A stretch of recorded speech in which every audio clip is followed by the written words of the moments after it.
Let's start with the big picture. Why is delivering software at Chase a challenge? And how do we do it fast and at scale? Welcome to Smart Decoding, your inside look at how we're shaping the future of banking through cutting-edge digital experiences and breakthrough technology. Get ready. Smart Decoding starts now.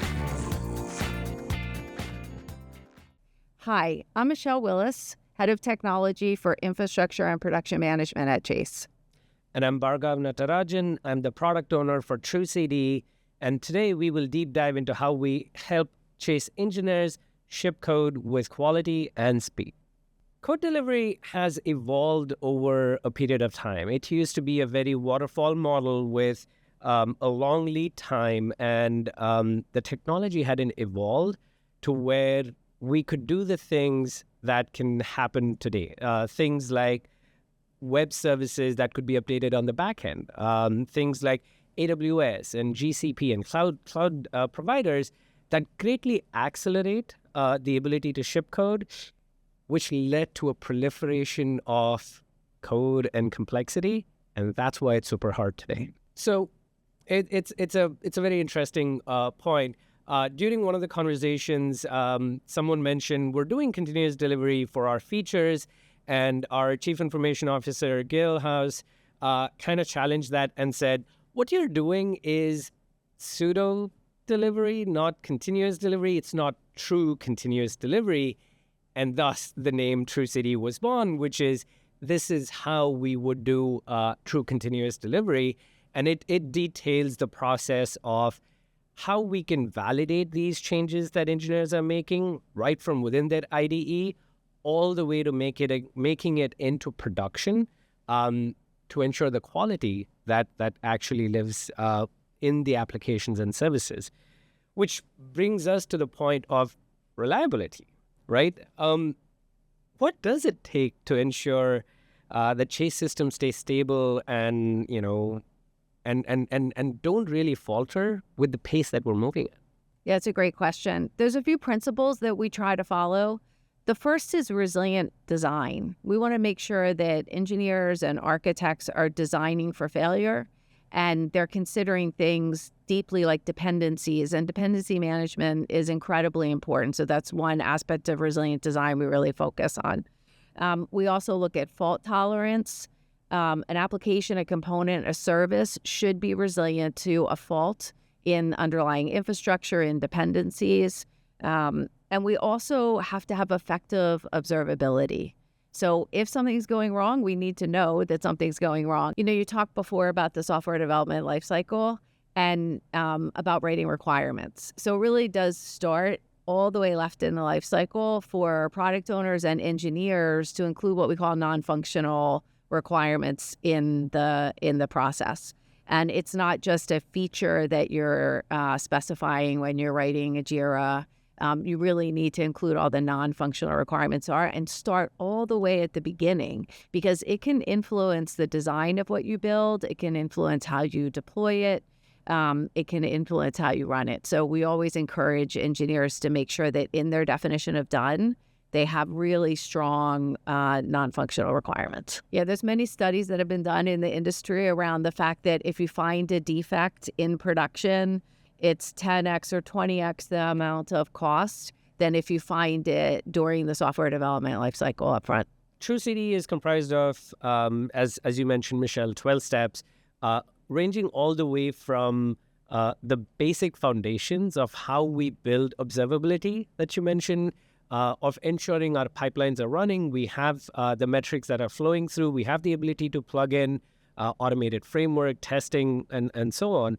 And then it kind of goes all the way through the SDLC, which is things like unit testing. As an engineer is writing code, can they actually test just the piece of the line of code that they're actually writing, to component testing, where you can test a component in isolation, right, with all the other services being either simulated or mocked, etc. Moving on to if you have an API, doing contracts, acceptance testing, which now, as you look at it, now you have components, multiple components coming together. How do you start stitching them together and validating that each of these components, as they get larger, get tested and work together as they're supposed to. You also mentioned non-functional requirements. We do have a couple of non-functional requirement phases of TrueCD. One of them is performance testing, and another one is resiliency testing.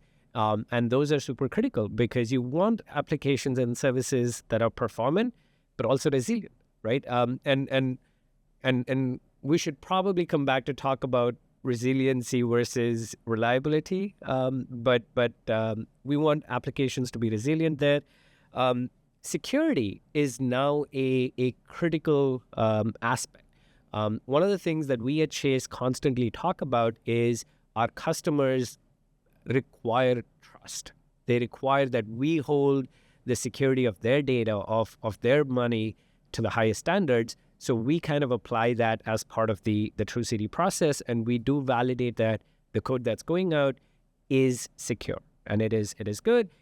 Then we go into the deployment aspects of it. How do we deploy code in an automated manner? How do we validate that that code works well in production? And in case we do find, which inevitably will happen, if we do find an issue in production, how do we roll it back in an automated and quick manner so that the time really goes down? We're measuring it along kind of velocity, quality, and stability. And we're seeing significant improvements in velocity, and we measure that with successful deployments. We measure that with lead time for features. On the quality side, we measure it with issues that are being found in production versus before production. And on the stability side, we look at it from mean time to recovery. We look at it from a change failure rate. And all of these are the leading indicators are telling us that, there is a tipping point when you do the right things and you start seeing the benefits and the values that come out of it. When you think about the production environment, it used to be that people would manually fix things that broke. They would log into servers, command lines, they would go in and fix things.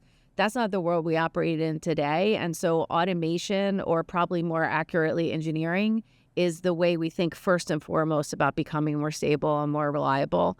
We're not fixing, I like to call it exhaust, all the exhaust of poor quality development, then teams would manually fix it. We now are shifting left and saying, okay, how can we again build it into our design and make sure that we have non-functional requirements fully covered.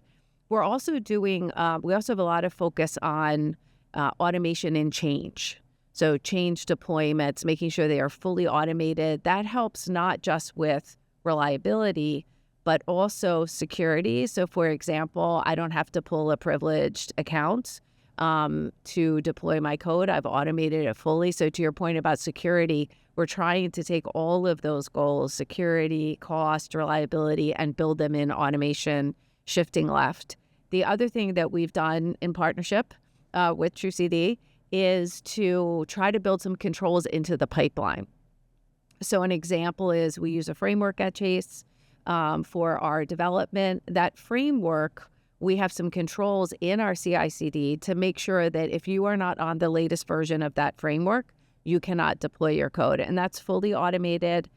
Teams understand it's going to happen. They get notices when they're in the development phase. And we believe those type of controls really far left help engineers think about those problems and then safely ensure that we are not running old versions of the framework in production. We began our SRE team just a little over 2 years ago, which is pretty amazing because we've grown the team now to support many of our key products. The key about SRE is that SRE is a profession and a set of practices. And so people use the term as shorthand. We run an SRE organization at Chase that is quite similar to kind of the traditional Google SRE model. And we've built a lot of practices that we use to help engineers build high quality software. So for example, we use failure modes and effects analysis. We always help engineers think about all the ways their application can fail. And so the non-happy path, as we like to say. And so what failure mode and effects analysis does is really build a structured practice and mechanics for how to do that. So every single time we do that practice, it's the same for every product across chase. So tools like that. Also, having expertise in observability and reliable design, they serve as consultants to the engineering teams so that they can help them build the best possible software. It's the single biggest challenge because trying to get 16,000 engineers to adopt something is hard.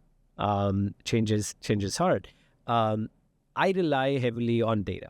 And for me, it is collecting information on what the value prop is, right? And the challenge, and Michele, you run into this just as much as I do, probably more, and under duress. When there is a production incident ongoing, there is always a healthy tension between product and engineering in terms of new features versus stability, quality, reliability. And the key there is to bridge that gap.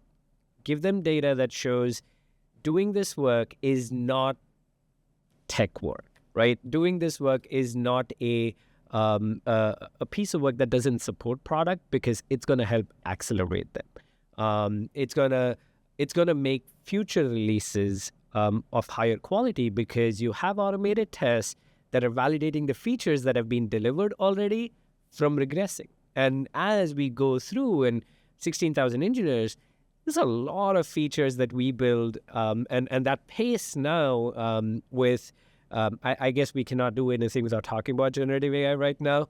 That pace seems to only go up.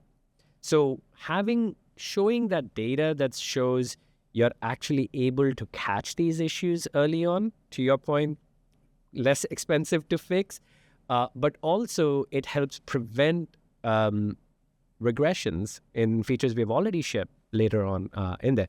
So it's that. Once we make that value prop clear, I think teams get it, engineers get it, and it becomes a little easier. We start with our engineering teams is begin with the end in mind, and really start up front thinking about, for example, SLOs and SLIs, like what is the goal that you're trying to achieve?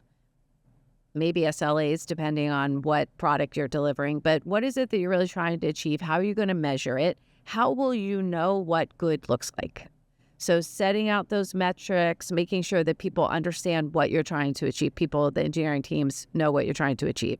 So once you kind of set those goals, you can then design with that end in mind, including things like trying to figure out where things are going to fail, dependency analysis, those sort of things. And really making sure that you can think about when your software is running in production 6 months from now, a year from now, what is that going to look like? What's going to feel like? Do you have the right signals to know when something's going wrong? That's one of the most important things that we see to be a challenge because our environments are complex. And it really takes a lot of thought up front to think about all the ways something could fail and make sure you build signals against that so you know when something is failing. So really taking the time up front in the design process, in the build process, to make sure you're beginning with that in mind, that this software that you're building, it might take you a couple of months to build it, but you're probably going to run it in production for a very, very long time. So giving equal weight to that, that's the kind of mindset that we want our engineers at Chase to have. Gen AI is revolutionizing the industry, right? Like it seems like that's all everyone can talk about, and the efficiency gains that we're seeing from the industry and the media can sometimes be scary.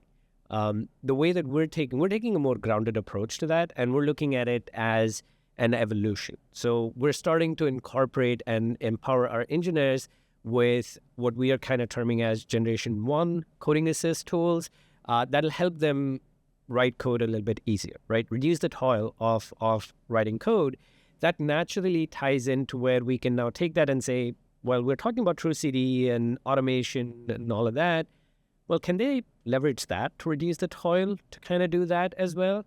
In parallel, engineers and teams are continuously looking at how generative AI can transform the product itself, the business cases that we have. So all of these are kind of the holistic kind of views. This will then, when we get a little bit more proficient with the technology and we understand the gaps or challenges, I think that takes us to the next level of what we are terming as agentic AI or AI agents. And there too, I think it's important that we take a measured approach. People talk about totally autonomous AI agents. I'm sure if I gave you an autonomous AI agent and said, Michele, you don't need to worry about being on call at night. The autonomous AI agent will solve all the problems. Do you think you would take that, immediately? Probably not. So I think that's the approach that we want to take, which is we want to keep evolving fast with the industry the way that it's going, but still not make sure that we're not over-indexing on it, right? Make sure that we're not paying attention to it because it is not perfect right now. Is it beneficial? Tremendously, but it's not a silver bullet. And that's kind of how we are looking and kind of bringing it home with this. How do we deliver quality at speed is leveraging the practices that we have, ensuring that critical features such as reliability are part of the thought process from the beginning so that when we deliver with speed, we do not compromise on quality, reliability, or stability. Using a lot of experimentation keeps us learning, keeps us really trying to keep up with the industry and everything that's going out in the world, but then applying that thoughtfully to how we use it with our customers, keeping their trust, making sure that we're not deploying or using technology that isn't going to work as designed. Thank you, Bhargav. Thank you, Michele. This was it was wonderful to kind of hear about the production side, because I think as engineers we tend to not think of reliability. To your point, how can my service or feature fail in production? I think that was really, really immensely valuable for me to take back to my teams. Thanks for watching. To learn more, follow us on LinkedIn or check out our Next at Chase blog on medium.com.